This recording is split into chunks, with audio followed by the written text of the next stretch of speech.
chamou.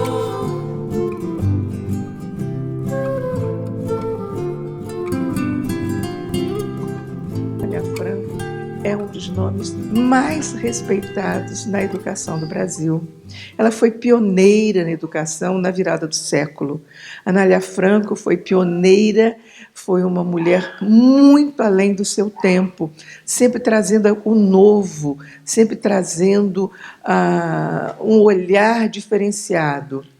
E a mensagem de, não chamo nem de Anália Franco, de Dona Anália, tamanho respeito que eu tenho por essa figura, a mensagem de Dona Anália dizia: minha filha, é necessário que você comece a estudar e a desenvolver trabalhos voltados para os incomunicáveis, os autistas e aquelas pessoas que têm paralisia cerebral.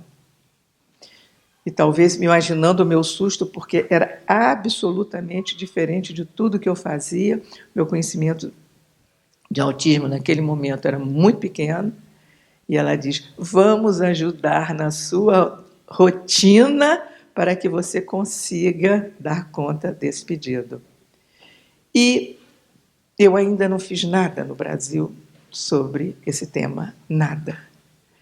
Quando as meninas me convidam, dizem: Lúcia, tem um convite para você, você vai voltar, nós vamos falar sobre artes. Ótimo, um assunto que eu também trabalho. Tá bom, marquei a agenda, vamos para os Estados Unidos. Daí é um pouquinho mais de tempo, nos ajustando, vem o pedido: dá para a gente trocar e fazer sobre inclusão? Então, daí dá para a gente perceber que o trabalho não é nosso. Que esse trabalho que nós vamos fazer é o trabalho, e sempre também, como o Fred vai falar, é o trabalho da família, porque você não pode falar em inclusão sem incluir família. Então, nós vamos fazer o nosso trabalho, eu vou tentar misturar uma parte mais de apresentação com um compromisso de vocês. Intensa participação.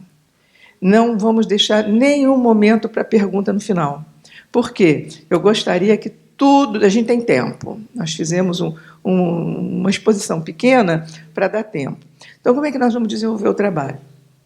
Eu vou fazer uma pequena exposição, depois vocês vão fazer um trabalho em grupo, uma vivência, depois, na parte da tarde, no momento agora eu vou falar um pouco sobre inclusão, depois nós vamos fazer à tarde, mais especificamente sobre o autismo, porque, não sei se vocês estão sabendo, a estatística nos Estados Unidos já está apontando que para cada 59 nascimentos, uma criança autista. Eles virão, estão chegando e vão bater as portas dos nossos centros espíritas. Talvez por isso, Dona Anália, já se antecipando, veio me fazer esse pedido quando eu estava absolutamente cega para essa questão. A gente sabia, tem uma casa que faz, outra casa. Eu mesma já me surpreendi em festa, porque a gente vai, é convidado, festa de fim de ano, uma criança que me chamava muita atenção, porque na medida em que ela sentou, foi fazer uma dramatização, segura para mim, por favor, e fazendo a dramatização, ela não deixou de fazer a dramatizaçãozinha dela, mas o tempo todo... E aí, por isso que eu digo, o meu conhecimento é pequeno, mas algum conhecimento a gente tem. Eu bati o olho e disse: aquela criança tem autismo. E, de fato, na evangelização, participando de festinha de final de ano. Então, eu sabia que já tinha lá nas nossas cidades, nas cidades próximas, trabalho nesse sentido.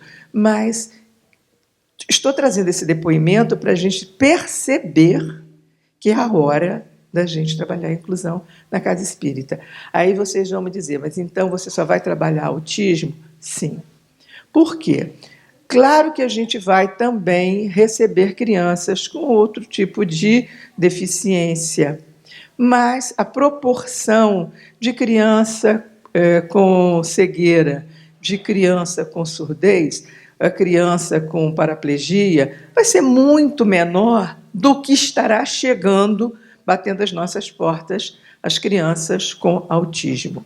Eu vou usar uma nomenclatura que nós usamos no Brasil, que inclusive é uma recomendação até internacional.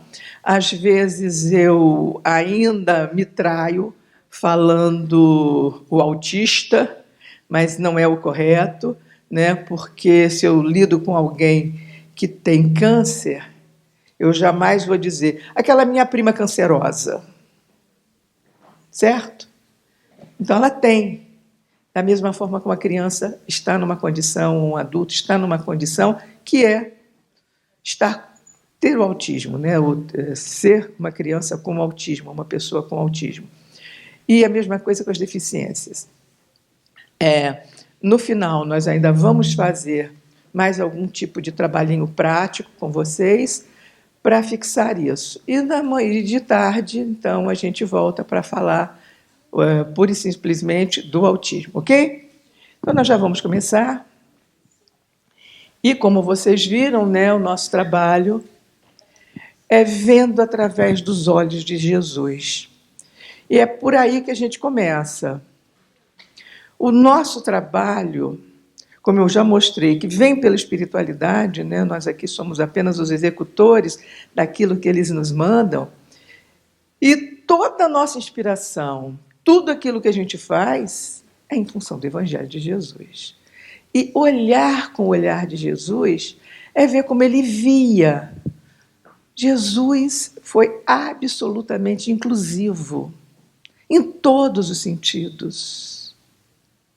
E nós vamos lembrando dos episódios, todos os episódios com aqueles excluídos, que muitas vezes causavam até surpresa. Senhor, a mulher lá do Tiro, né? Ela vem seguindo, ela vem gritando, despede essa mulher. E ela só queria que Jesus curasse a filha dela, que estava, como ela dizia, né, endemoniada. É Jesus chegando para o cego, né? Um minuto. Jesus chegando para o cego, que queria ver, e ele vai lá, faz a laminha. E sempre, sempre, sempre... nós, inclusive, fazemos na evangelização, depois vocês vão ver, porque eu tenho esse slide, mandamos as crianças fazer Jesus com a casa cheia e aquela pessoa que vinha na sua caminha, né? O paraplégico, querendo também chegar perto de Jesus, e eles então sobem pelo telhado. E Jesus atende. E a Maria de Magdala, e são tantos outros, e a samaritana, sempre incluindo. Então, o olhar de Jesus é esse, é o olhar da inclusão. E muitas vezes, nós vamos receber em casa algumas pessoas com problemas. Lembrando que deficientes somos todos nós. Porque quem é que não tem algum tipo de deficiência? Então, a gente vê aqueles que são mais marcantes, né? Uma pessoa que eu estou vendo que tem os braços amputados, ou que nasceu vítima de talidomida, que a mãozinha está aqui, uma coisa assim, é muito óbvio. Mas todos nós temos, nos nossos sentimentos, nas nossas ações, na nossa intelectualidade, sempre vamos ter algum tipo de deficiência. Mas quando você recebe em casa, e sobretudo, então, eu já vou falar, pecou nem seus pais, mas foi para que nele se manifestassem as obras de Deus, dando chance a Jesus de ir lá ajudá-lo. É expiação? Não. Ele nasce no período de Jesus, ele vai cortar o caminho dele, cruzar o caminho dele com Jesus, para que as obras de Deus se fizessem. Então, já começamos a ver que não tem necessariamente, né? A Joana de Ângeles vai nos dizer: muitos espíritos, em nome do amor, escolhem tais situações para lecionarem coragem e conforto moral aos enfraquecidos na luta e desolação na redenção. Ou seja, pode ser escolhido. Pode ser alguma coisa que aquele espírito fortalecido, aquele espírito que se sente vigoroso, ele pode dizer, sim, eu vou. E na fase adulta, talvez, como Beethoven, não estou nem dizendo que seria o caso, mas posso sim ter uma limitação física, uma deficiência para ensinar. E a gente vai ver, não é, tantos espíritos lesionados nas pernas, outros nos braços, com paralisia cerebral, mas que conseguem, como Hawkins, por exemplo, né, deixar uma obra fabulosa. Então, a gente sabe que necessariamente não precisa ser expiação. E eu quero mostrar a vocês a minha amiga querida, a Sônia. Sônia Hoffmann, autora deste livro, autora desse livro, Inclusão e Acessibilidades, no plural, que tem 2 faculdades, está fazendo psicanálise agora, está se formando. Ela é fisioterapeuta, ela é professora concursada da Federal do Rio de Janeiro, do Rio Grande do Sul. Pega avião, pega ônibus, pega trem, visita todo mundo, vai em tudo quanto é lugar, faz palestra, dirigiu Casa Espírita, escreve, tem um telefone mágico, que eu digo para ela, Sônia, isso daí para mim é magia pura, porque o telefone dela lê nota de dinheiro, sabe qual é o dinheiro, o telefone dela conversa com ela, sabe tudo, enfim. E qual é a opinião de Sônia? Eu já fiquei com Sônia em quarto de hotel, e ela só diz assim, onde é que é o banheiro? Me leva. Aí você vai e leva no banheiro. Dali para diante, eu me perdi mais das coisas do que a própria Sônia. Porque, né, cadê as coisas da mala? Não sei onde é que eu botei. Sônia, tranquilo, né? E ela vai dizer o seguinte, dificilmente as deficiências são entendidas como uma possível situação de aprendizagem, de desenvolvimento de diferentes habilidades e amadurecimento por meio de outras vias alternativas de desenvolvimento. E ela diz, eu me sinto assim. Eu não estou espiando, não. Porque eu faço tanta coisa. Ficou cega aos 16 anos, então ela até diz isso. Deus me privilegiou. Quando você fala, ela se veste. Claro, mulher pergunta, né? Sônia, como é que você está tão elegante, tudo combinando? Ela diz, eu me lembro das cores. E quando eu compro, eu pergunto. E eu não esqueço mais. Então ela está sempre arrumada, sempre bonita, sempre elegante. Feliz, dando lição para a gente. Falando isso. Pode ser uma via de aprendizagem, de ensinar o outro, de mostrar que também pode. No entanto, a gente sabe que tem sim aqueles casos em que há muita dificuldade. E aí nós vamos encontrar no Evangelho essa passagem de Bernardino, e ele vai dizer uma coisa interessante, o nosso papel diante de quem tem deficiências. Ele vai dizer, vejamos que meios o Pai misericordioso me põe ao alcance para suavizar o sofrimento do meu irmão. Vejamos se as minhas consolações morais, o meu amparo material ou os meus conselhos poderão ajudá-lo a vencer essa prova com mais energia, paciência e resignação. Aí veja o que ele vai dizer adiante. Vejamos mesmo se Deus não me pôs nas mãos os meios de fazer que cesse esse sofrimento, se não me deu a mim, também como prova, como expiação talvez, deter o mal e substituí-lo pela paz. Ou seja, se nós estamos do lado de alguém que tem esse problema, quem sabe Deus não está contando comigo para diminuir o sofrimento dele. E isso está lá no Evangelho. É uma longa página em que ele mostra, né, que tem um sofrimento e tal, mas que tem uma razão de ser e que nós talvez possamos ajudá-los. Agora, Kardec vai trazer, numa revista espírita lá de outubro de 1865, um caso que, na época, usando a nomenclatura que se usava, ele vai contar o caso dos 2 idiotas.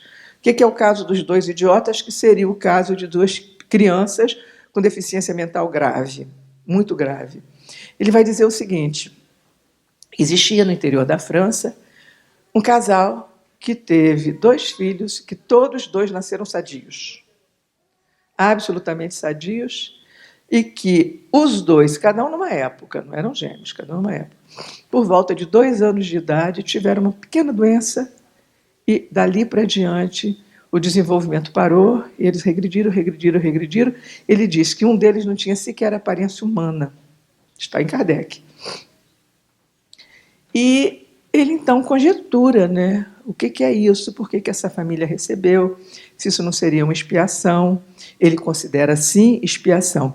E ele vai dizer pelo menos 2 coisas muito interessantes. Ele vai dizer, por exemplo, é fácil ver que por detrás desse véu existe um pensamento ativo que encontra um obstáculo invencível à sua livre expressão. Ali tem pensamento ativo. Ali tem gente que, em vidas passadas, já tinha adquirido um desenvolvimento intelectual, mas que agora, por uma questão de expiação, ele é bloqueado no seu desenvolvimento. E diz, a inteligência dessas crianças, durante os primeiros anos, prova que eles são espíritos adiantados, que se acharam encerrados em laços muito apertados para que se pudessem manifestar. Ele vai dizer isso. E termina dizendo o seguinte: por que regrediu? Por que eles começaram a carreirinha deles e veio a doença? E ele disse, trata-se das 1000 nuances da expiação, que tem sua raiz, sua razão de ser para o indivíduo, mas cujo motivo muitas vezes seria difícil sondar pelo simples fato de que ele é individual. Então, não cabe a nós ficar julgando, né? Aquele ali nasceu cego, então deve ser por isso, por aquilo. Não cabe a nós. Esse é o problema dele com Deus. Está lá em Kardec, eu acho que é uma bela lição para a gente. E, pegando o Bernardino, vamos ajudar. Se eu estou no meu caminho, se Deus botou no meu caminho, é para eu ajudar. Agora, 1000 nuances. Eu não sei porquê, mas é um problema dele com Deus, é individual. Ele é que sabe se ele pediu, se não pediu, se a família pediu. Não importa. Se essa família também está envolvida, não importa. Isso daí não cabe a nós. Alguma pergunta, gente? Estou falando sozinha aqui. Como aprendizes da vida, somos todos seres imortais caminhando para a perfeição. Essa é a grande mensagem, né? Todos nós aqui, com os nossos problemas, com as nossas deficiências, a gente somos seres imortais caminhando rumo à perfeição, né? Então, a palavra é inclusão e acolhimento a todos. Não importa a característica que tenha, temos que abrir as nossas portas do coração, em primeiro lugar, das nossas casas espíritas, das nossas famílias, para incluir a todos. Então, eu vou fazer uma passagenzinha rápida para a gente trabalhar conceitos, só para entender que eu estou falando disso e não de outra coisa, ok? O que é para vocês inclusão? Inclusão social. Vamos ouvir. Isso, fala. Aceitar o quê? A diferença do outro. Aceitar democraticamente, né? Incluir, trazer todo mundo sem nenhuma distinção. Porque existe uma coisa chamada integração, que é diferente de inclusão. Integrar, você diz, traz, que eu vou deixar um cantinho aqui. Isso não é inclusão, né? Cuidado com isso. Tem um canto, vocês chegam aí, tá? Eu vou deixar todo mundo solto naquele canto e eu vou continuar aqui com o grupo de cá. Outro não estou incluindo. Então, vamos ver o conceito mesmo, né, de inclusão? É o conjunto de ações que garante a participação igualitária de todos na sociedade. Então, participação igualitária de todos, sem distinção de nada. Aí vem todas aquelas coisas que podem nos distinguir, mas é uma participação igual. Todo mundo vai participar igual. Então já podemos adiantar. É um desafio para a evangelização? Não é? É grande, né, querida? Eu gostaria de falar também que a inclusão para mim é como se fosse um quebra-cabeça. E todos nós somos parte desse quebra-cabeça. Estava querendo falar que a inclusão para mim é um quebra-cabeça.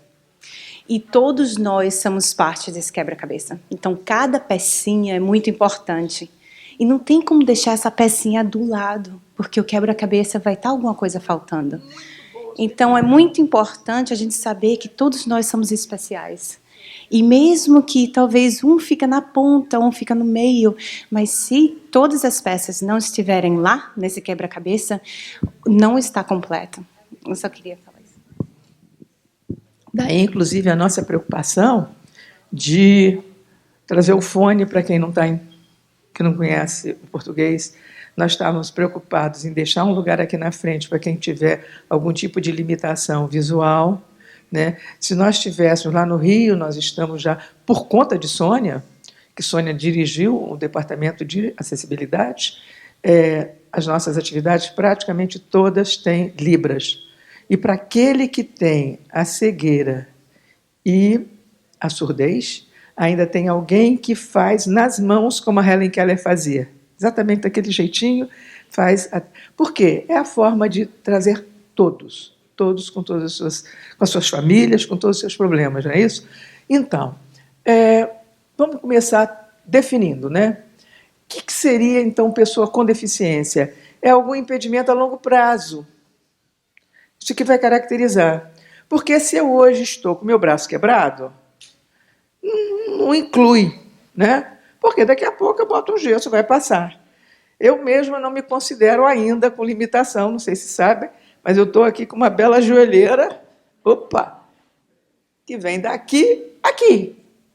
Mas ando, ela me ajuda, ela é uma tecnologia assistiva que me ajuda, mas eu não estou ainda enquadrada. Né? Então, é alguma coisa a longo prazo, impedimento a longo prazo, que pode ser físico, mental, intelectual, sensorial, o qual, em interação com uma ou mais barreiras, pode obstruir sua participação plena e efetiva na sociedade em igualdade de condições. Então, isso daí é o conceito de deficiência. Ok? E aí temos, né, a motora, que é essa, a cegueira, auditiva, e aqui, mobilidade reduzida, não é isso? Mobilidade reduzida. Então, vamos lá. Física. É a alteração completa ou parcial de alguma parte do corpo humano, né? Que vai dar comprometimento. Aí a gente tem a paraplegia. O que é a paraplegia? Né? É uma pessoa que tem dificuldade para andar. Amputação mesmo, ausência de membros. A gente conhece pessoas que nascem, né, com ausência. O nanismo, muita gente pergunta, mas o nanismo é? Se na medida que as coisas, se não são adaptadas, às vezes não consegue pegar um elevador, se o número estiver lá em cima. Não é isso? Ele muitas vezes não alcança alguma coisa, nesse sentido. Né? A paralisia cerebral, nós vamos ver já, ela é considerada aqui na parte física, porque a grande maioria não tem comprometimento intelectual. O comprometimento no cérebro vai atingir a parte física, entre outros. Né? E está aqui, então, a paralisia cerebral, como eu citei aqui, nosso companheiro, é o distúrbio, o transtorno do movimento e da postura, que pode trazer dificuldade no movimento, na locomoção, na audição, mas que intelectualmente só, 10% é que vai ter problema. E isso pouca gente sabe.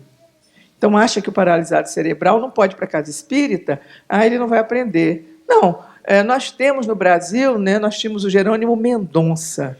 O Jerônimo Mendonça fazia palestra como? Você balançou a cabeça porque você conhece. O pessoal de Minas sabe como é que ele era? Gigante deitado. Era um gigante deitado. Né? Então, só se mexia os olhos. Então, perguntava, o que é felicidade? Felicidade era poder dormir de bruço, para ele. A frase dele era, felicidade? Poder dormir de bruço. Né? Então, pessoa com mobilidade reduzida, temos aqui, né, quando a gente começar a precisar de alguma coisa para ajudar na mobilidade, que qualquer motivo, dificuldade de movimentar-se permanente, e mesmo temporariamente, mas com que eu falei, um braço quebrado não vai entrar aqui. Mas mesmo temporário, mas se for muito tempo, seria então uma pessoa com mobilidade reduzida. E Temos a deficiência auditiva, que pode ser parcial ou total, tem vários níveis, né? Pode ser de nascença ou causada.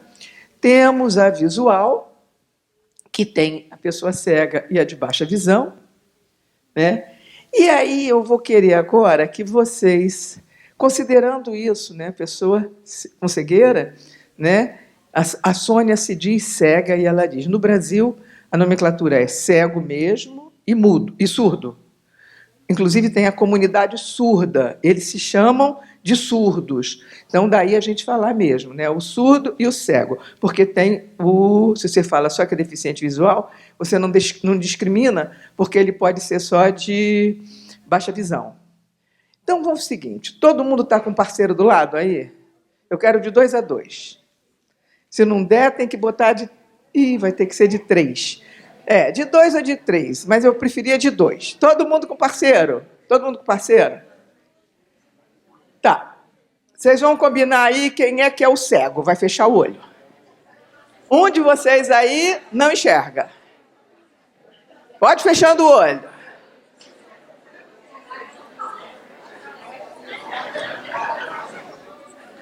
É o seguinte. Pronto? A Sônia outro dia foi visitar a gente em Niterói. Já estão de olho fechado, né? Não pode abrir mais. Preste atenção. A Sônia foi nos visitar. Em Niterói tem uma das maiores obras arquitetônicas do Niemeyer, que é o Museu de Arte Contemporânea. Então, para quem está enxergando, eu mostrei o museu para a Sônia, ela viu o museu. Vocês vão mostrar o museu para quem está de olho fechado. O museu é isso aqui, ó. Faz essa pessoa aí de olhinho fechado ver o museu.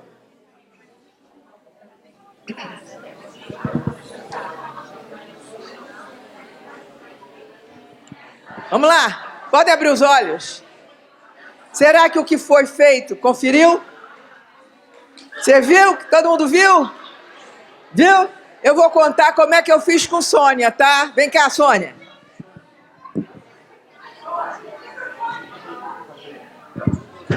Sônia, nós estamos passando em frente a uma das obras mais bonitas do Niemeyer. Já subimos o morro, ele fica em cima desse morro. Eu vou parar o carro. Me dá sua mão, Sônia. O Niemeyer fez assim, ó.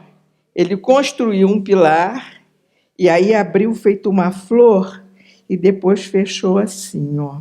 Então ele é redondo assim e é incrível porque a sustentação é só nesse pilar assim aqui de baixo. Tem uma escadaria vermelha que faz assim feito um caracol e ele tem aproximadamente 10 metros. A Sônia viu o museu. Foi bom? É isso, né? Fala, querida. Ela ficou cega há alguns anos atrás.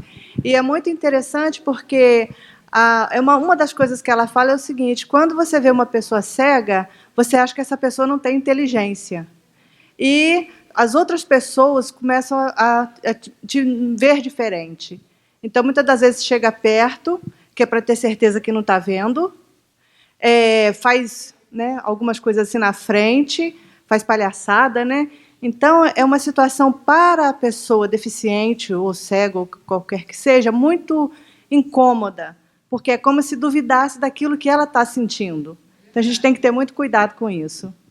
Ou então, do lado dela, tem outra pessoa e pergunta, o que ela gosta de comer? Bom, ela fala, né? A Sônia sempre diz. E aí, o que aconteceu? Eu mostrei nosso bairro todo para a Sônia. E o mar estava de ressaca. Quando eu passei pertinho do mar, abri a janela do carro, disse, olha, está sentindo, Sônia? Olha aí, ó. Ela disse, estou ouvindo, né? Estou ouvindo. Digo, pois é, nós estamos aqui a mais ou menos uns 2 metros aqui de onde está a calçada estreita, o mar bateu, está fazendo poça aqui, e fui descrevendo. Quando entrei numa rua de comércio, eu digo, essa rua, Sônia, porque ela vai à rua, ela faz compra, né? Ela morava na Tijuca, eu digo, é igual a Conde Bonfim, porque aqui tem a Boticário, aqui tem... Aí, uma das lojas, que eu falei, a Chiffon, ela disse, a Chiffon já fechou lá na Conde Bonfim. O que eu tinha aprendido com Sônia? Ela diz o seguinte, me trate igual você trataria uma pessoa que...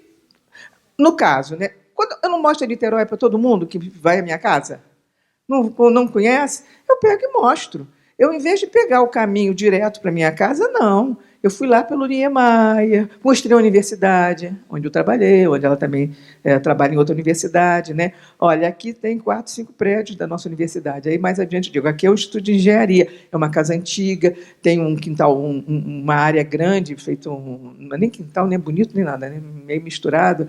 Agora nós vamos subir um morro, nesse morro lá em cima vai ter a obra do Niemeyer, e mostrei outras obras do Niemeyer para ela. Então, inclusive, a gente fala muito assim, eu queria que você visse, ela, uma vez, ai, desculpa, ela disse, não, é assim que você fala? Todo mundo fala assim também. Pode falar assim para mim, que não tem problema nenhum. Que você visse, eu vi um negócio, essas coisas, né? Então, que bom que vocês fizeram. Continuando, a deficiência intelectual, né, é um retrocesso no desenvolvimento, né, que gera dificuldades na aprendizagem e na realização de tarefas simples do dia a dia. Aí a gente vai encontrar o Down, a gente vai encontrar aqueles 10% lá do paralisado cerebral e, sobretudo, nós vamos, tanto que eu destaquei, o transtorno do espectro autista, né? E é esse o transtorno do espectro autista que está aumentando, né? É o autismo. Por que hoje tem essa nomenclatura? Muita gente pergunta, e o Asperger? O Asperger, não sei como é que vocês pronunciam aqui, né? Asperger, né? Que é ou das altas habilidades, todos estão incluídos no transtorno. E muita gente pergunta também, essa estatística alta é porque agora o transtorno está abrangendo todo mundo? Também, mas está aumentando. Mesmo os casos mais graves estão aumentando. Então, é necessário que a gente veja o que nós vamos trabalhar, né? Que é o transtorno do espectro autista. Agora, o que a gente pode fazer para tornar aquela pessoa que tem deficiência com maiores recursos? Daí o livro da Sônia são as acessibilidades. Por que é plural? Porque a gente tem muitas formas de ser acessível. O que vocês lembram quando a gente fala de acessibilidade? Cadeira de roda? Rampa? Banheiro? Braille? Facilidades no computador, letra maior. O que mais? Porta larga, né? Coisas para cozinhar, facilidade. Você quer dar um exemplo? Sua irmã deve ter.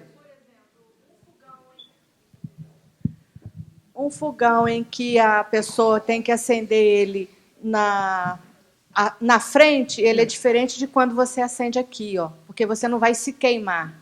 Perfeito, perfeito. Bom, então é disso que nós vamos falar, né?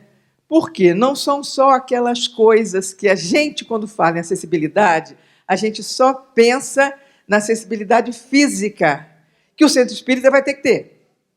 É um desafio para a gente. Aí eu morro de dó, porque eu sei que como é difícil para vocês terem a sala, como é difícil para vocês terem um espaço. Eu conheço, né? Vem cá, Heloísa, deixa eu te apresentar aqui para o povo. O que vocês acham que ela é minha? Não é gêmea não, ela é 7 anos mais nova. Aí, Heloísa, por exemplo, né, que era de Maryland, o centro dela é um salão. É grande, deve ser metade disso, né, Elo? Mas é tudo lá, é só lá. E é usado um dia de semana por outras coisas. Então, eu fico imaginando vocês ainda terem que fazer a adaptação do espaço. Mas existem muitas outras formas de acessibilidade, né? Então, vamos lá. Nós temos, né, a possibilidade e condição de alcance para utilização com segurança e autonomia. A questão é essa, é segurança, como ela falou, e autonomia, não precisar que alguém esteja em casa. Então, seria o caso do nanismo, por exemplo. Como seria a casa de uma pessoa com nanismo? Tudo ao alcance dele, tem que ser. Isso é acessibilidade também, né? Não é só a questão, vocês falaram da questão mais física, dos espaços, do mobiliário, e equipamentos urbanos, das edificações, dos transportes, Agora, essa aqui que é o grande desafio que muita gente às vezes não conhece, que é a questão da informação e da comunicação. É o que eu vou mostrar um pouco mais, porque os outros a gente conhece. Agora, como é que você faz para tornar acessível a comunicação para uma pessoa com autismo? Que não lê,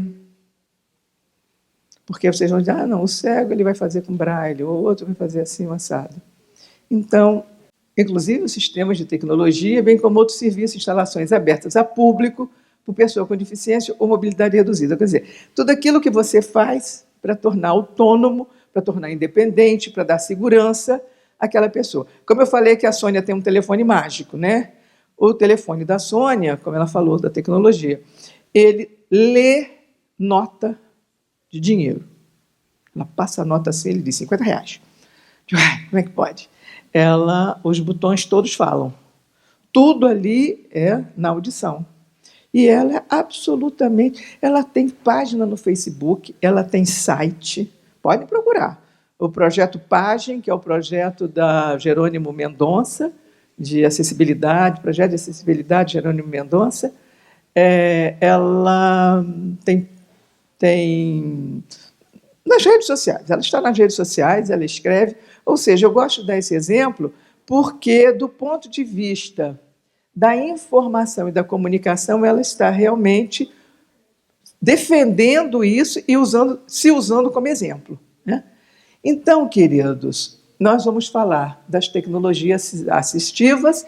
Com esse nome, a gente pensa sabe que é uma área do conhecimento de característica interdisciplinar, isso é importante que a gente saiba, que tem produtos, que tem recursos, que tem metodologias, que tem estratégias, práticas e serviços que objetivam promover a funcionalidade relacionada à atividade e participação de pessoas com deficiência, com incapacidade ou mobilidade reduzida, visando a sua autonomia, de novo, a sua independência, a sua qualidade de vida e inclusão social.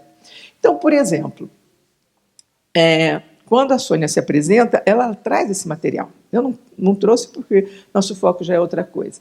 Então, tudo aquilo que permite que a pessoa tenha funcionalidade, então, se está difícil escrever com lápis, tem como colocar.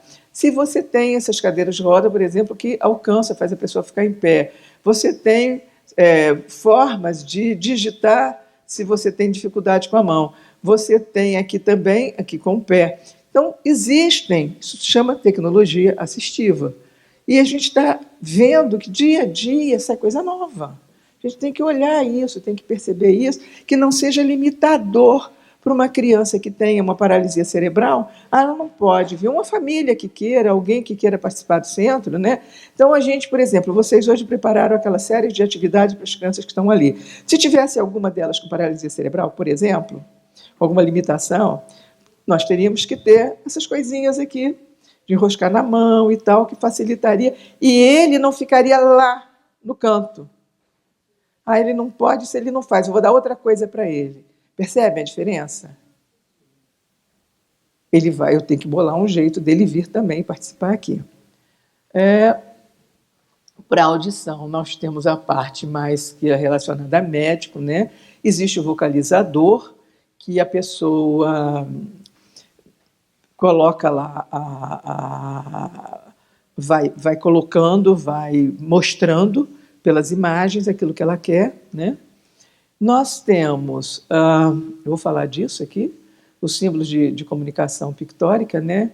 Em que a pessoa, isso daqui, por exemplo, é o Livox, que tem um programa que ela vai apontando, e no caso da pessoa, no caso das crianças autistas, eu tenho trabalhado com isso, elas clicam e ele fala para ela. Temos as Libras no Brasil, que é considerada mesmo uma linguagem mesmo, é a segunda linguagem no Brasil, a segunda língua, linguagem não, segunda língua. Aqui nos Estados Unidos tem um nome. Sign language. Temos algumas coisas que vão falar, você clica o que você quer e ele fala em Libras, né? Tecnologia assistiva para deficiência visual, tem até cor de bengala que mostra se a pessoa... tem um aqui, ó.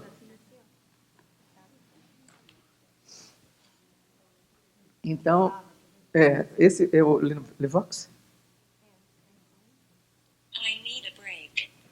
Eu preciso de um espaço, de um tempo, não é isso?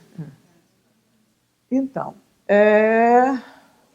hoje, inclusive, o Braille está começando a ser abandonado, porque tem tanta facilidade de computador que lê, até os nossos celulares, né, gente? Se você fala, ele vai digitar para você, não é isso? Então, esses recursos já estão começando a substituir as libras, telefone com números em libras, enfim.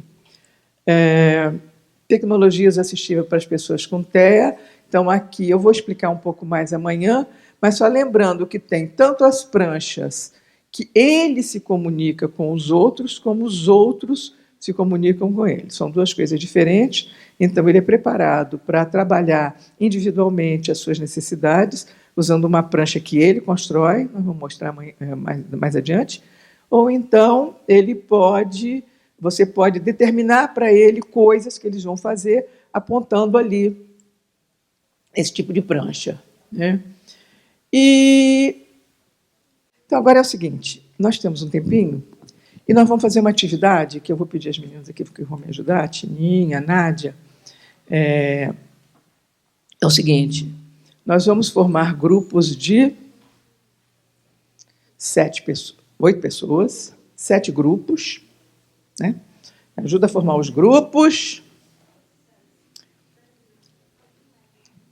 Cadê a Nádia? Você é boa nisso, vai lá, vamos formar os grupos. Não, é só formar, nós precisamos de 8 grupos de 7 pessoas, é só falar A, B, C, D, E, F, G. A, B, C, D, E, F, G, pronto. A tarefa é, vocês terão que desenhar um barco, mas extremamente fácil, né? Só tem o seguinte, cada um de vocês tem uma função aí nesse grupo. Tem 2 pessoas que serão os coordenadores. Vocês estão com os papeizinhos na mão? Vocês não é para abrir agora, não. Porque isso vai ser sorteado ao acaso. Porque a gente acredita que a espiritualidade sabe das coisas. Então, quem é esse coordenador? O coordenador, ele vai ser aquela pessoa que é o meu auxiliar, como se eu estivesse aí sentado, só que eu não vou poder sentar em todos os grupos, então são 2 coordenadores nos grupos. E cada outra pessoa, dos outros 6, ele vai ter 1 ou 2 deficiências.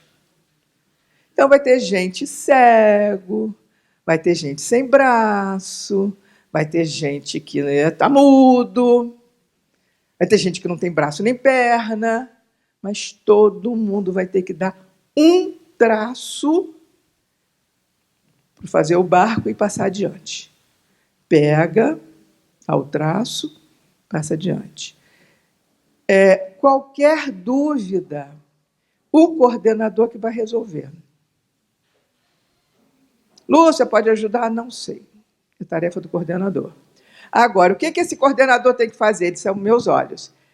Ele, se vir uma pessoa que não tem nem braço nem perna, pegar e desenhar, ele vai dizer, espera aí, você não tem. Para isso, vocês vão sortear aí e colocar no peito a característica. Tá? Tem 2 pessoas que não vão ver. Se ela cair com isso, ela vai pegar a venda e botar nos olhos. Tá? E aí, veja bem a sua característica antes, porque não é só cegueira, tem cegueira com outra coisa junto, qual é o seu, porque se você for cego e mudo, você não pode falar. E aí a gente vai ver como é que a gente faz. Entendido? Vou repetir. Cada um tem uma prancha. Quem é coordenador vai segurar essa prancha, vai passar, vai coordenar. Tá? Cada pessoa, o coordenador, que a gente não sabe quem que vai ser, ele vai ser aquela pessoa que diz, ó, um traço, você já fez o traço. Claro que depois vai ter uma série de dificuldades. O grupo decide, né, como é que, através do coordenador, só o coordenador que vai poder decidir. Ok? Não adianta os outros, se ele achar, inclusive, que os outros podem dar palpite, isso aí é ele que vai decidir. Mas ele pode dizer, não, só eu que mando aqui. São 2, inclusive. Ok? Então, primeira tarefa abrir os papeizinhos, viradinho para baixo, cada um pega um, vai tirando os papeizinhos, olha o que você é e coloca no peito. O coordenador tem papelzinho também. Tira a colinha. Daqui para diante, vocês têm 5 minutos só. 5 minutos para fazer o barco. Podem começar. Ok. No nosso grupo, nós tínhamos uma pessoa que não tinha o braço direito, mas Deus é grande. Ela só podia usar o esquerdo e ela é canhota.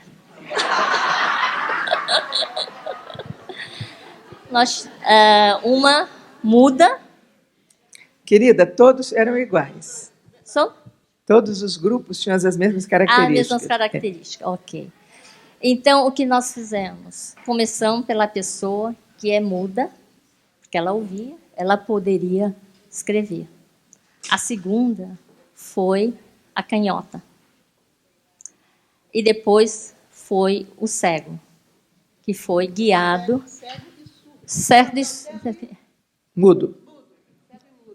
Sim, e então foi, mas escutava. Então nós guiamos, foi falado para ele que já tínhamos traçado uma base, o lado esquerdo do barco, e ele teria que fazer o outro lado. E quando ele chegou mais ou menos no ponto, falou, agora já está ok. Depois foi a outra, que era cega. Então, ela completou, que foi falado como que estava, e até onde que foi o traço de cada lateral. E ela, então, com o dedo e com a caneta, ela foi traçando até outro ponto. Depois foi a outra pessoa, que ela era surda, mas ela conseguia ler os lábios. Então, ela pediu que a gente falasse com ela o que teria que fazer. Então, ela levantou o pau do mastro e puxou o mastro. A outra, que é tetraplégica, ela disse que poderia usar a boca. Então, ela fez o outro mastro. Qual foi mais difícil? Vocês aí do grupo.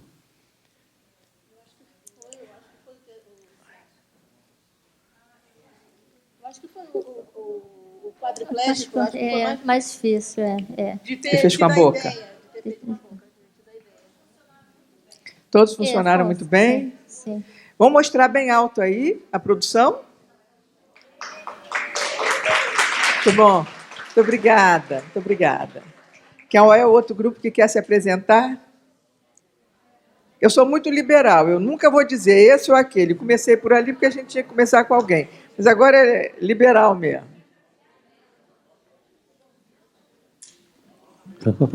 Okay. Cadê o barco? Deixa eu ver. Ih, mas é com detalhe o barco.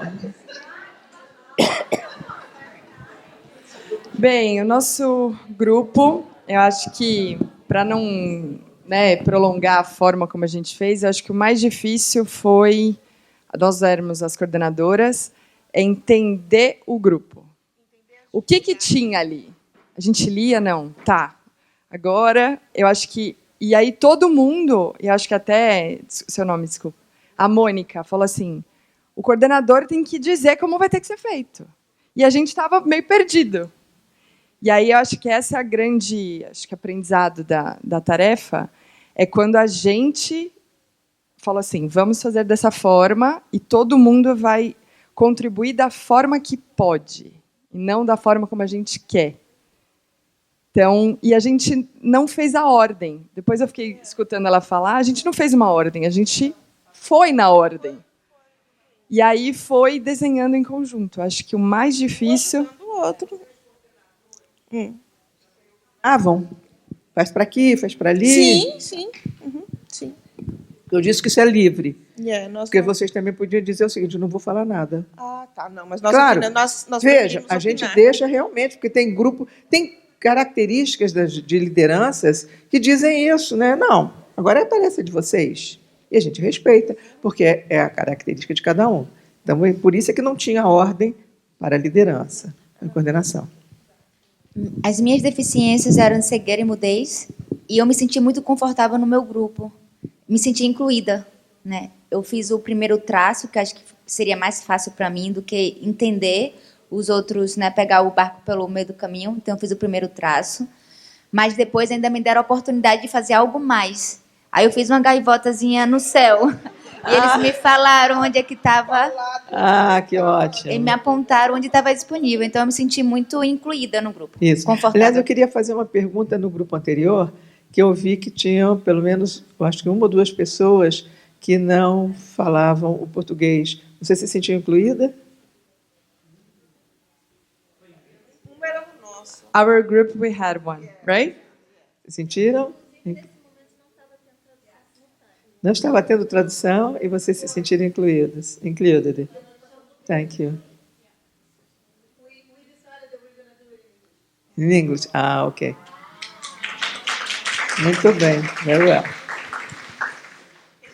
Mais algum depoimento? Não, acho que... Tá lindo, não? Vamos bater palma para eles que merecem. Oh, tá lindo. Obrigada. Outro grupo?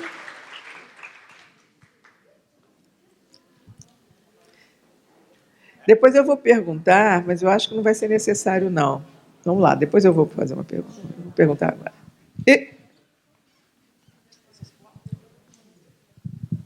Bom, nosso grupo teve as mesmas limitações que os outros grupos tiveram, né? E o que nós fizemos? Nós começamos com uma pessoa que fez com a boca. Eu posso ver? Ok. Isso, segura. Ela fez com a boca, né? Essa parte aqui. Logo após veio não, o mudo, só o mudo, Sérgio, que fez... Qual parte que o Sérgio fez? Bom, de qualquer forma, a nossa experiência foi o seguinte: a gente observou as dificuldades que cada um teve e, no final das contas, nós chegamos à conclusão que poderíamos ter começado com as pessoas que têm a limitação visual ou cegos, porque quem tem um outro tipo de limitação, por exemplo, mas não tem a visual, poderia fazer o traçado ao redor. Então, isso aqui, que era para ser uma vela, virou um remo. E, no final, foi feito um barquinho de papel que, se tivéssemos também utilizado esse recurso inicialmente, poderiam ser mais fácil depois, né, para os cegos, tocando, entender o desenho, como poderia ser feito. O que eu iria fazer, e no final, mas já vou fazer agora, é exatamente isso. Se tivesse outra oportunidade, vocês acham que fariam melhor? Com certeza. Faríamos diferente. E qual é a lição que a gente aprende? Faríamos diferente. Incluiríamos na ordem das coisas. Por que vocês acham, já a essa altura, tendo apresentado 3, que vocês fariam diferente? É o aprendizado com o outro. Isso é fundamental. Da outra vez que eu vim, eu fiz uma atividade que é fazer flor usando apenas um pedacinho de pau e uma folha de papel, de seda. E eu mando fazer 2 ou 3 vezes. Eu faço muito isso. É impressionante como a segunda flor sai muito mais bonita, muito mais elaborada, porque é uma tarefa que, às vezes, eu faço capacitação de 2 dias inteiros comigo. Então, dá tempo de fazer tudo isso. E aí a gente sempre pergunta, por que será que a segunda flor saiu tão mais bonita? O efeito do trabalho coletivo. Essa é a grande lição. A gente, na evangelização, é unido, a gente é equipe, a gente tem que estar junto com todo mundo. Por quê? Vocês acabaram de responder. Só de ouvir o jeito lá de fazer... Agora, por exemplo, adorei essa ideia do barco de papel. Por quê? Você pode passar o barco de papel e dizer, você vai fazer esse pedaço. Você vai fazer aquele pedaço. Passa a mão e diz, ó, muito mais fácil. E a ordem como o outro grupo usou. Enfim, nós vamos fazer a segunda vez, porque a gente tem tempo, mas seria interessante se a gente pudesse voltar para fazer diferente, não é? Outro grupo?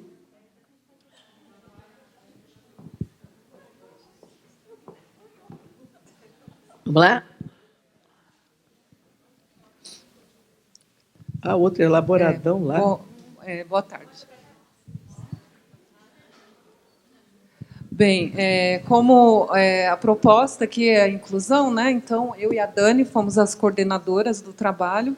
Então, já de princípio, nós decidimos que aceitaríamos a opinião de todos. Então, nós guiamos o trabalho e eu achei interessante que foi assim, cada um na sua dificuldade, já de princípio, já descobriu como que ele ia lidar com aquela deficiência física, como faria para vencer a dificuldade. Então, a pessoa que era quadriplégica, né, já falou, eu vou usar minha boca para desenhar. Aí a outra que tinha problema de surdez já começou a gesticular, né, para a gente, ou seja, ajudou no desenvolvimento do nosso trabalho. E eu observei assim o seguinte, porque lá no nosso centro espírita nós visitamos aos domingos um centro de reabilitação onde a gente tem a oportunidade de lidar com pessoas deficientes visuais.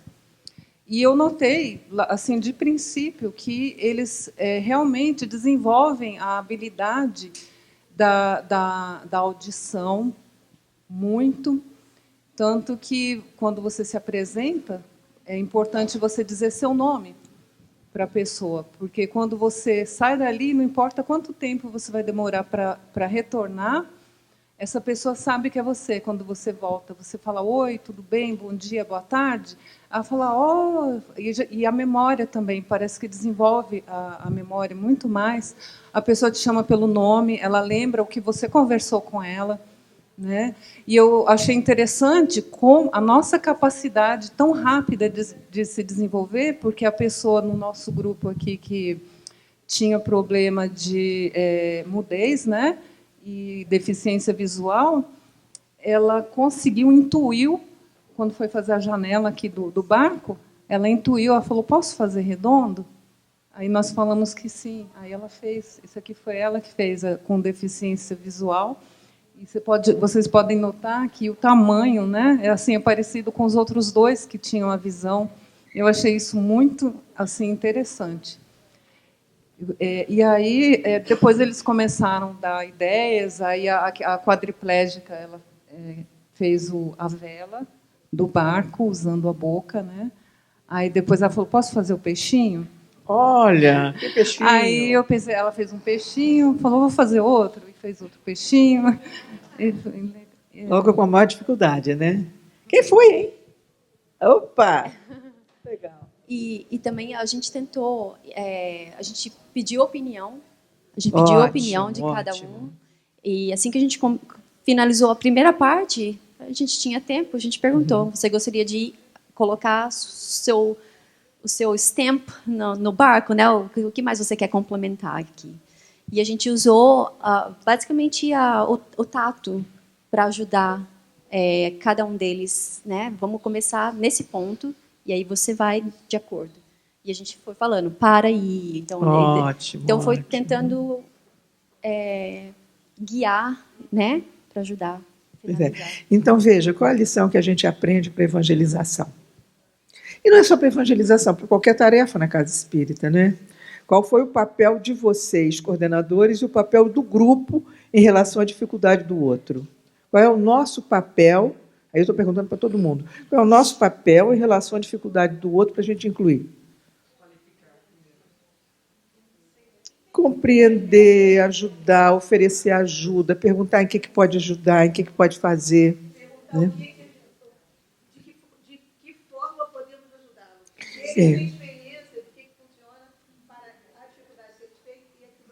Pois voltando aqui ao exemplo de Sônia, né? A Sônia só diz assim, digo, você quer que dê o braço? Não, eu vou botar a mão no seu cotovelo, porque pelo seu cotovelo eu sei exatamente se você vira, se você não vira, Para mim foi uma imensa surpresa a primeira vez que a gente saiu junto, porque na minha cabeça, se ela me desse o braço, ficasse de braço dado comigo, eu disse não, para mim não. Né? O marido de Sônia também é cego. E eles estiveram lá em casa juntos, né? Nesse dia do passeio estiveram juntos, e sem querer, na hora de entrar no elevador, eu segurei na bengala. Ele falou muito sério: Lúcia, não se segura nesse braço. Digo, foi sem, porque não estava com muita posição, e aí foi o braço que eu achei mais fácil para conduzir no elevador. Né? Aí eu digo, mas Sônia, você nunca falou isso para mim. Ela disse que você nunca fez errado. Veja, é necessário, sim, que a gente se coloque à disposição do outro e fazer exatamente. Não do meu jeito. Ah, mas eu acho. Não acha nada. Vê o que ele precisa e faz do jeito que ele precisa. Né? Obrigada, querida. Foi ótimo. Eu queria só fazer um comentário, porque eu era a cega. E o meu desespero era de ser a cega e muda. Ainda bem que eu não era a muda. E no meu grupo, essa cega tinha que ser muda. Então, eu fiquei desesperada. Falei, Sara... Aí eu senti como se... Não que eu fosse excluída, mas que tivesse ali uma certa dificuldade de aceitação do que eu era. Que interessante esse sentimento, viu? Foi muito... E é por isso que a gente não deixou escolher. Percebe? Deixa a coisa acontecer. Mais outro grupo, por favor? Obrigada.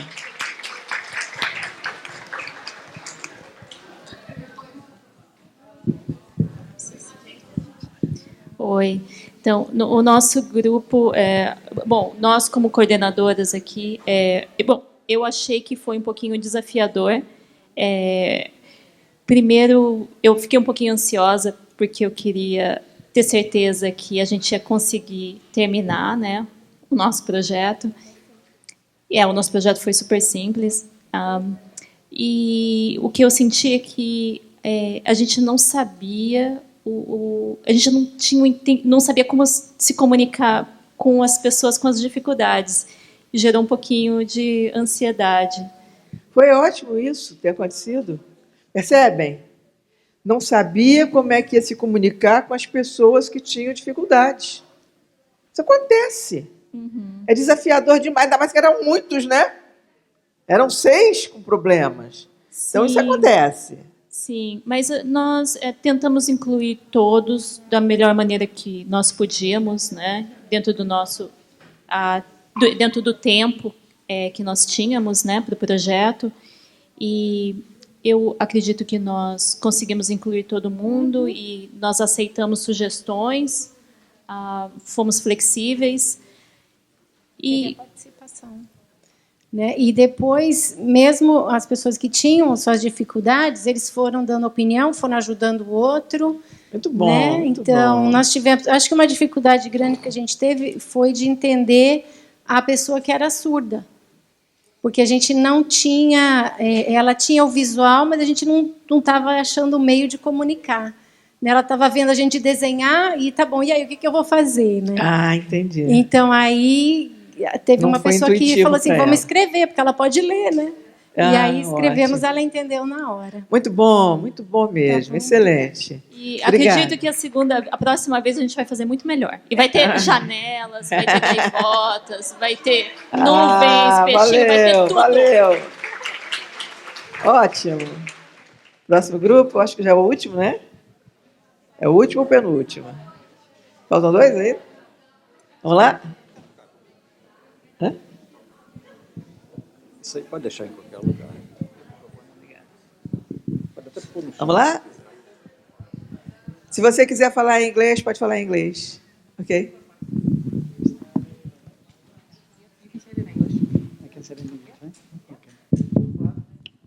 Our group dropped this one. And after we listened all the other groups, I think, in my opinion, we did it like in bad words, because our last person was mute and blind, and I think it should be the first one, like one of the groups said. I don't remember who. But the most important, I think, is that with this exercise, we understand and we learn how to get creative, helping or trying to help other people.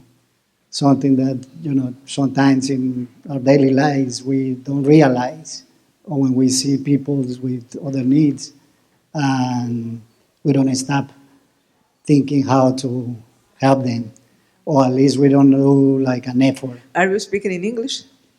All the persons, the groups? Yes, they were helping me. I felt included in the group. Okay. So we tried to do it. I think we did it. And thank you. I don't know if you want to add something? No.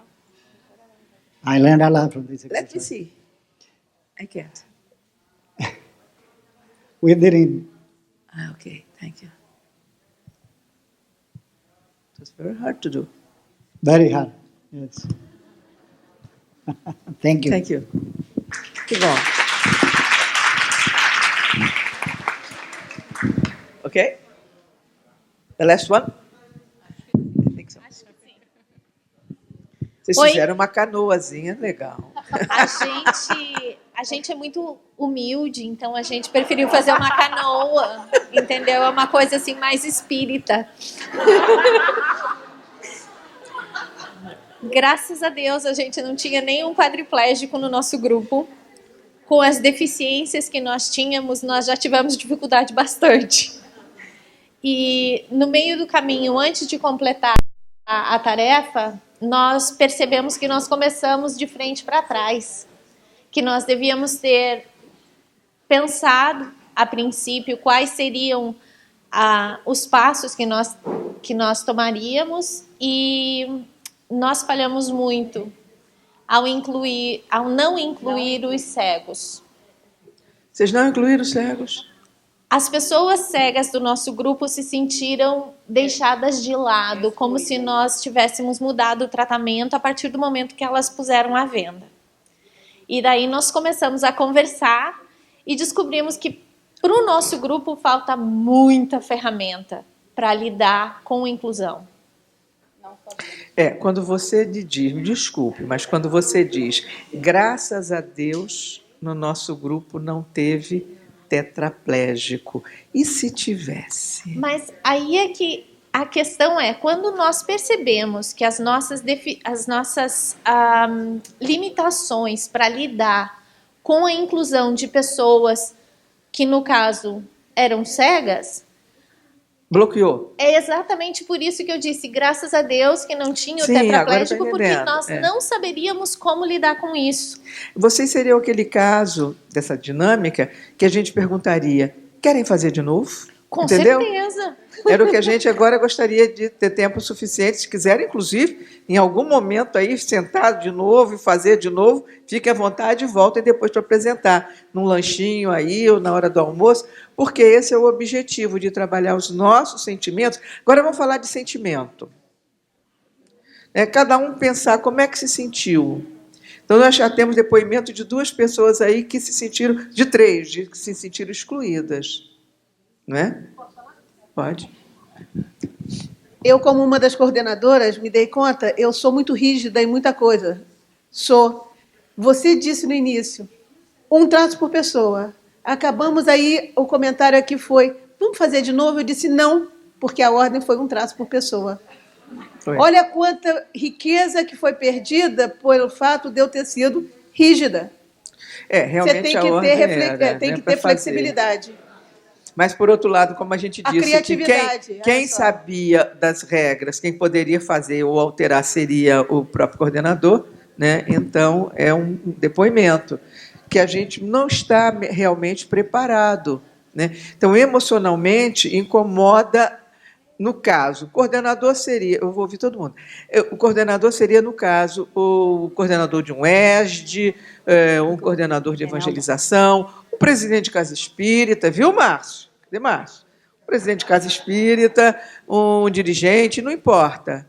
Como é que nós nos sentimos quando temos que, na prática, né? Claro que a gente, nessa brincadeira, fez uma coisa muito mais complicada, muito mais difícil, porque dificilmente a gente teria essa situação. Isso não seria verdadeiro. Mas é um exercício, né? Do desafio da gente se colocar. Fala, meu bem.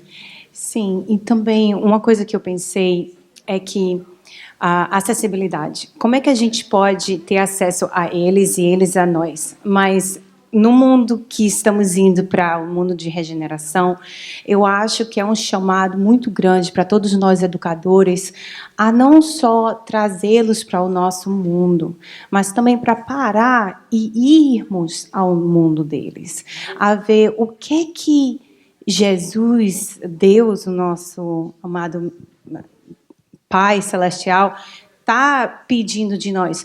Tipo, ok, se uma pessoa tem uma bênção, que é uma bênção de não poder ver, de não poder falar, de não poder andar, ou até emocional, que a gente não consegue ver, será que a gente pode parar um pouquinho e ir no mundo deles? Ver o que eles precisam e o que eles têm para nos ensinar? Eu acho que, como educadores, a gente tem que parar um pouquinho também.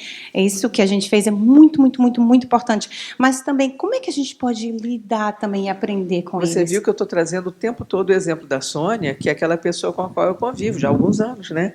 Por quê? Eu aprendi demais com ela, demais. Hoje, o conhecimento que eu tenho sobre cegueira é exatamente aquilo que ela me ensina, né? É exatamente isso.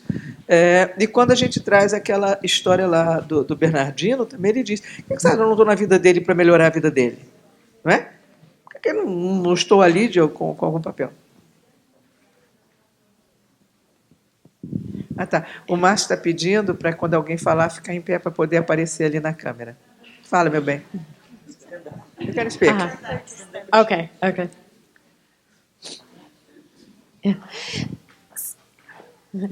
Yeah. So I wanted to share from the perspective of playing my role. When you asked, did you feel included? I actually noticed my own thought of, oh, I don't want to say that I didn't feel included. And so it gets me thinking about, how people with disability in our groups may actually not voice that they are not feeling that included, right? And it's like that feeling of, I don't want to say that I felt, in the corner by myself. So, wanted to share. Ok, thank you. Mais alguém aqui? Você, querida, que fez os peixinhos? Com relação a se sentirem included no grupo, eu achei meu grupo muito legal, porque cada um de nós, com nossas deficiências, os coordenadores nós começamos a conversar, aqueles que podiam falar entre si, os coordenadores nos assistiram, viram o que tinha que ser feito, conduziu todo mundo e ainda perguntava: o que você quer acrescentar mais? E eu, como a tetraplégica aqui, eu ri, eu falei, brinquei, e depois ainda fiz o meu trabalho, como todo mundo. Aqueles que não podiam ver ou ouvir foram guiados. Eu creio que no nosso grupo, todos nós sentimos parte do grupo sem sentir as nossas deficiências, a não ser a Rô, que não está aqui. Mais alguém? Eu. Tá. Bem, eu fui a cega e a muda. Foi bem assim, eu tive que tentar... Te incomodou quando você virou? Como? Quando você virou e viu que era isso, te incomodou? Não, porque eu sabia que ia ser um deles. Eu não sei. Então, eu me conformei rápido. Quando eu coloquei a... Então, eu coloquei... E fui me adaptando, eu tive que pensar, porque eu tinha que continuar aquele desenho. Eu não queria estragar o desenho. E me preocupou com meus amigos. Nossa, eles estão se esforçando e eu tenho que continuar. Um trabalho bonito também. Então, elas foram falando devagar e eu fui entrando na sintonia do grupo. E foi muito bom. Agora, eu tenho um depoimento sobre cego. O tio do meu marido, eu conheci ele há uns 15 anos. Ele é cego. E é uma pessoa maravilhosa, e ele é juiz em Newark. Ele trabalha Nossa, é uma pessoa agradável, ele brinca. No começo, quando eu conheci ele, eu ficava assim, como que eu vou comunicar com ele em inglês? E no começo eu não falava muito bem. E ele me abraçou, e ele começou a falar todo... Ele que me incluiu na família, exatamente. Então, quer dizer, a gente não deve fechar as portas ou ficar com medo ou ficar com receio de falar com pessoas com deficiência, qualquer deficiência, ou física ou intelectual. A gente tem que ser receptível e amável e tentar entender aquela pessoa, aquele mundo. Então, hoje eu entendi mais sobre o que ele passa. Ele vai de casa sozinho, pega o ônibus e vai para Newark, sozinho. Ele nasceu há quase 70 anos atrás. Não tinha todo esse recurso que tem hoje em dia. Entende? Então, agora está muito melhor. Para conseguir um cachorro, a avó do meu marido, que é a mãe dele, ela me contou como foi a trajetória dele desde criança, como foi difícil. Hoje é fácil, okay. Mas antigamente não era tanto assim. Muito bem. Queridos, a gente tem um horáriozinho a cumprir, eu precisava fechar. Mais alguém? Então, vamos. Então, Tininha, meu amor, sentar às vezes é pior.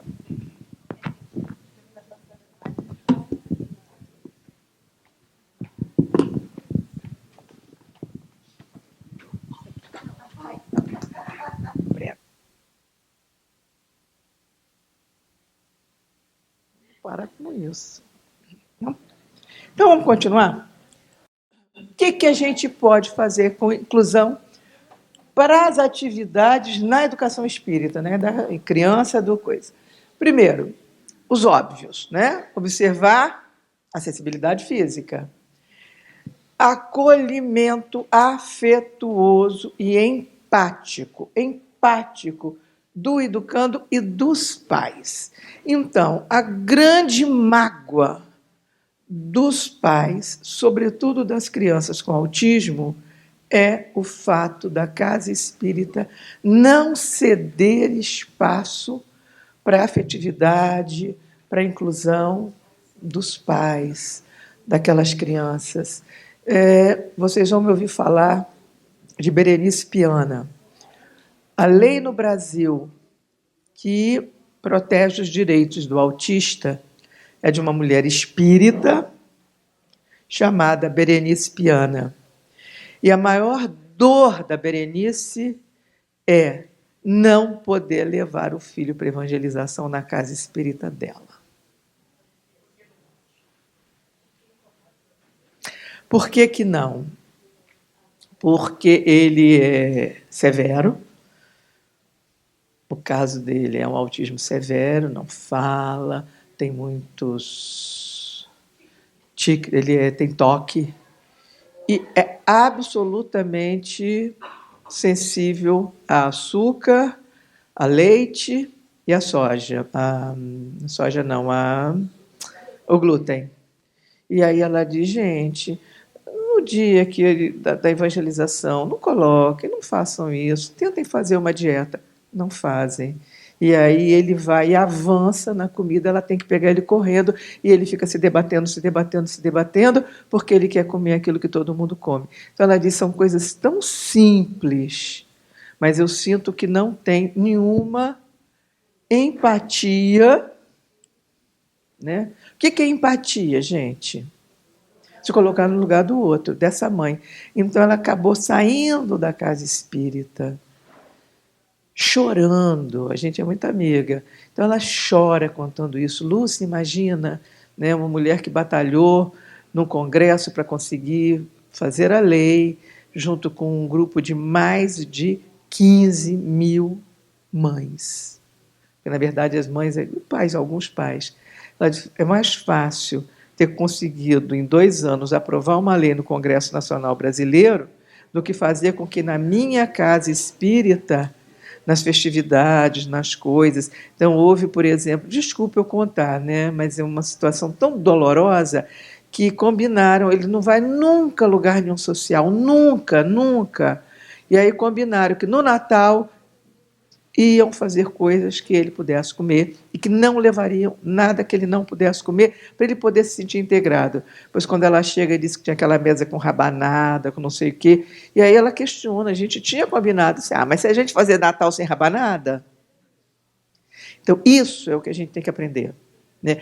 Renunciar em bem do outro. Porque se eu falar também isso, mas eu não vou sair do meu conforto porque você está com seu filho com problema. Então, resolva o problema do seu filho. E não é assim, né?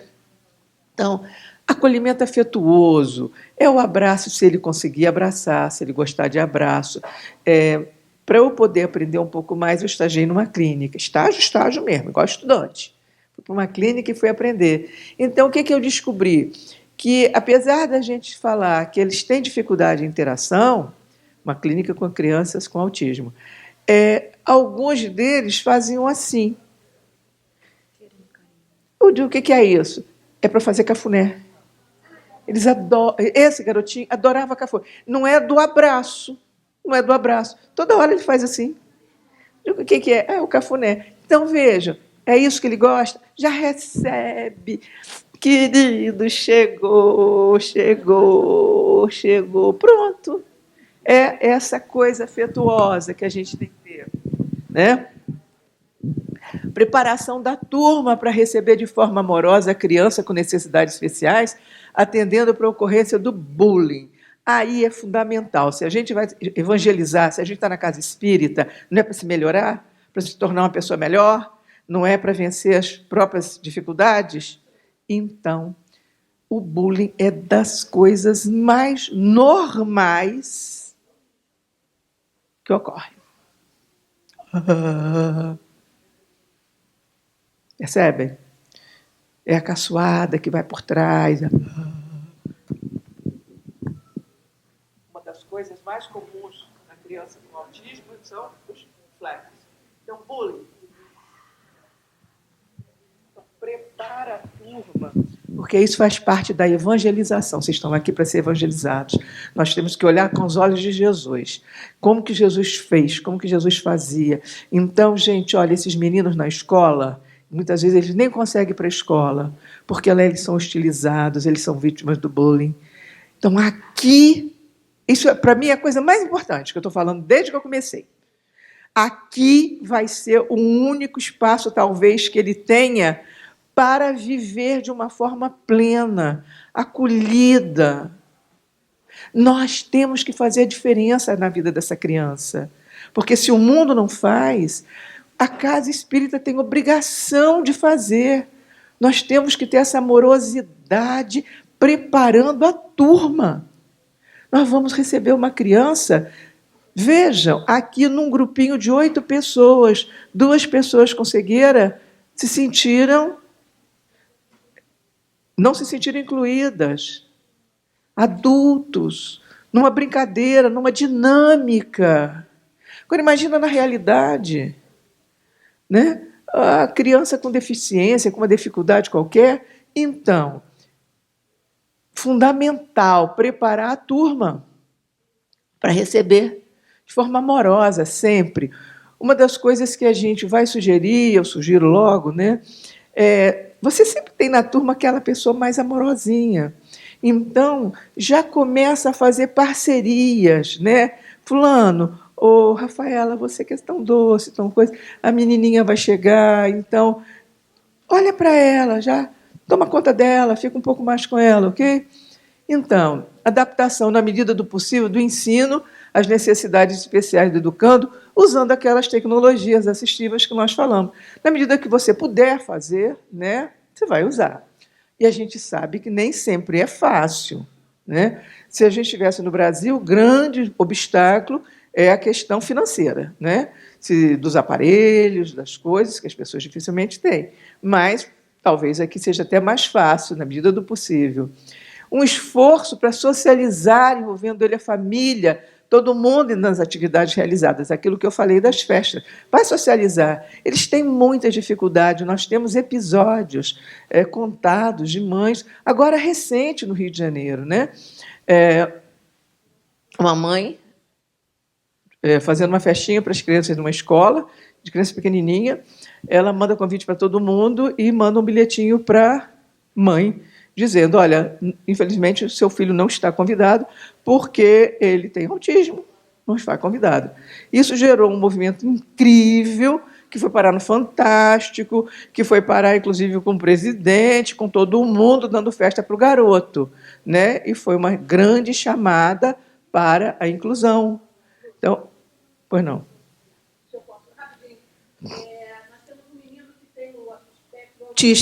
Autista. E, no caso dele, ele é muito movido na aula inteira. Ele senta na aula que ele quer, porque, como você falou, é tudo numa sala só. Se ele está com vontade de se levantar e estiver na aula do outro assistindo, se ele estiver bem, ele fica. E o trabalho dele no centro espírita ele conta as pessoas para a hora do passe. São 5 cadeiras, porque o nosso passe a gente faz fila. 5 cadeiras, ele fica lá controlando a fila. Já contei, avisa. Tia Michele, já contei as cadeiras, hein? São 4. Precisa de 4. Ó, precisa de 4. Aí ele conta, às vezes alto. 1, 2, 3, 4. Para. Assim, então ele se sente incluído. É isso, né, queridos? Envolver todo mundo, envolver família. Utilização dos recursos oferecidos pelo Centro Espírita, que precisa ser feito, né? O quê? O passe, ainda que assista passe, resuma. Estou falando de coisas que eu conheço. A criança vai tomar passe.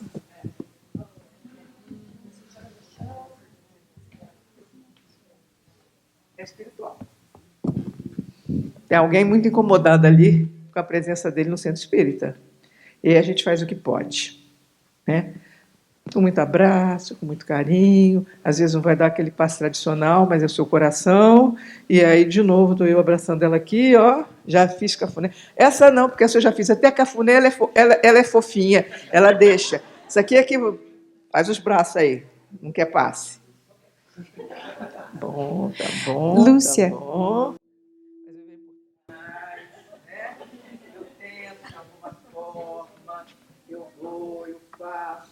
E aí, de repente, eu posso estar até atrás dela, numa hora que ela está mais distraída, está cantando, eu posso estar dando passe nela, ok? Água fluidificada, água magnetizada, atendimento fraterno para os pais. Pois não. Desculpa, Lúcia. Eu tenho 4 filhos, por isso eu tenho muitas perguntas. Mas, ok, eu gostei muito que a senhora falou que a gente pode fazer um passe personalizado. Mas quando um centro não tem muito fundos, por exemplo, aqui mesmo nos Estados Unidos, para alugar uma sala para evangelização é muito, muito cara. O que é que acontece quando uma família chega com crianças num centro espírita? E talvez aquela família precisava participar daquele centro. O que fazer? Aceitar as crianças e continuar? Ou esperar o centro expandir mais e ter uma sala especial para... Querida, eu sempre sou de opinião que tem que aceitar. Ah, tá, muito obrigada. Sempre. A gente que se vire. Mas porque o que eu acredito, gente? Vamos lá.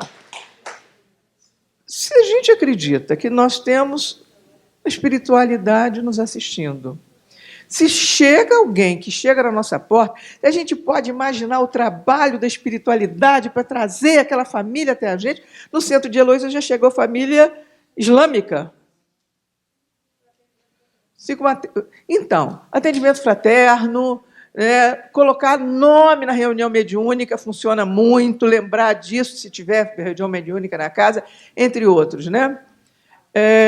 Incentivo de alguns colegas para fazer parceria, como eu falei, e respeito aos sentimentos e emoções do educando, evitando forçá-lo a participar dos eventos nos quais não se sinta à vontade. Então, eu contei do menininho que fazia dramatização, mas brincava com o dinossauro, virando. Só que eu também sei de depoimentos de mães que dizem foi um suplício para o meu filho, porque na evangelização fizeram teatrinho, ele não queria de jeito nenhum, mas botaram ele lá.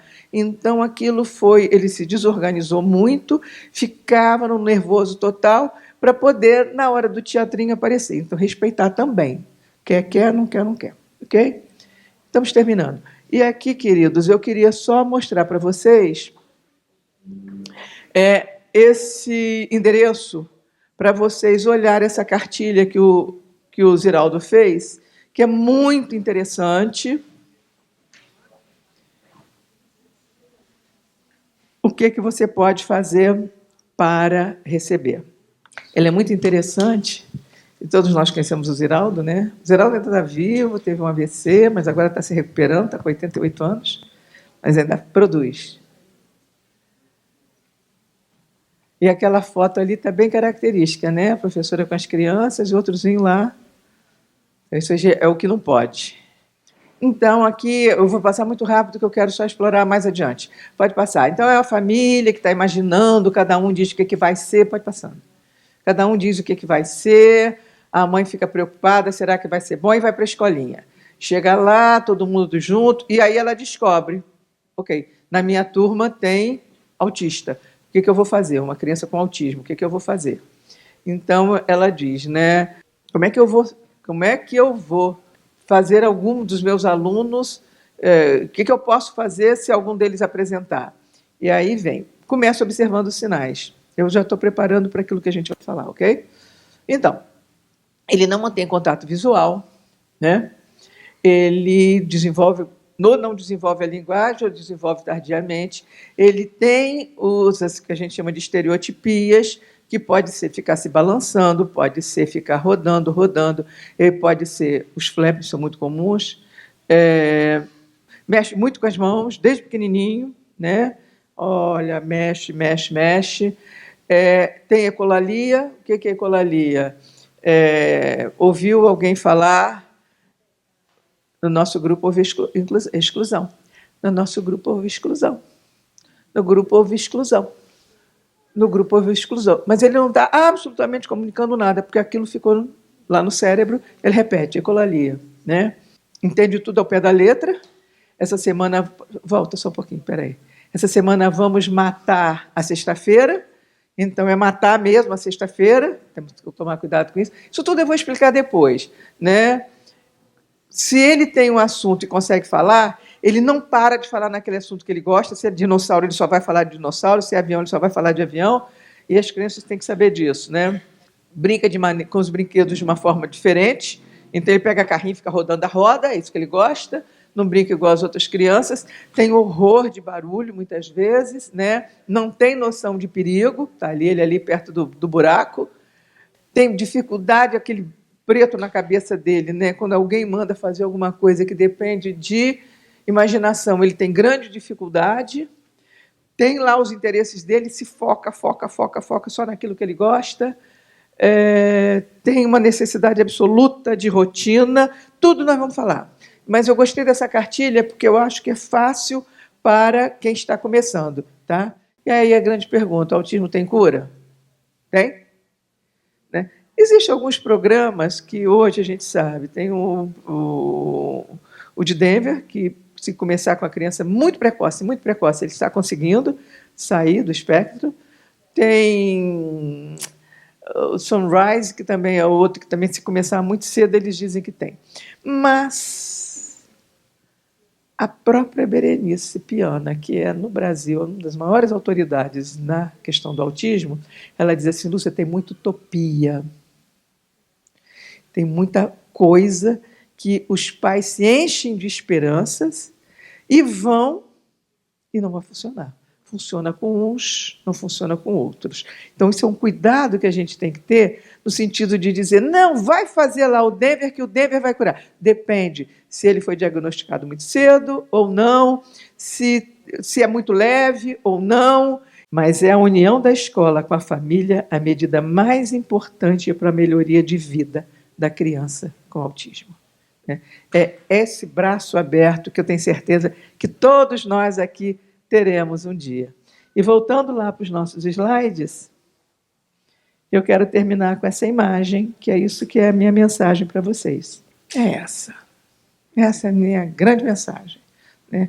Lembrar das mãos de Jesus, dos olhos de Jesus, acolhendo a todos. A nós, que somos aqueles que, neste momento, estão encarnados na Terra com toda essa facilidade para entender essa questão, que lá no passado não tinha, temos a nossa responsabilidade, mas lembrar sempre disso, Jesus está acolhendo a nós e a todas as crianças, e que seja realmente assim.